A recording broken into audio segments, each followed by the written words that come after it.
Ayun. Ito si Mrs. Oh. Pa-swimming lang. Yan. Ay, hindi ka ba kaya dyan ano? Lulubog ka ba dyan o lulutang lang? Peace, Mrs. Ang galing.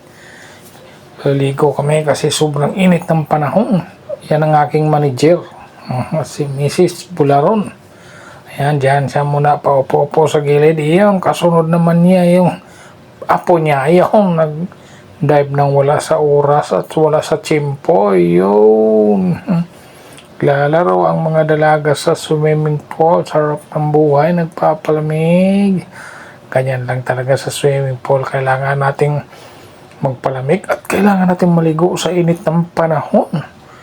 Ayan, sarap ng buhay. Kaya ito, paligo-ligo lang sila. Ako nasa tabi lang, taga-video. Ayaw, nagpa-practice yan yung apo. Apo ni Mrs. Apo ko na rin. Anak sa pamangkin niya, kaya apo na rin. Ayun. Okay, sige na, ligo na. Hop. Ready. 1, 2. Ayaw.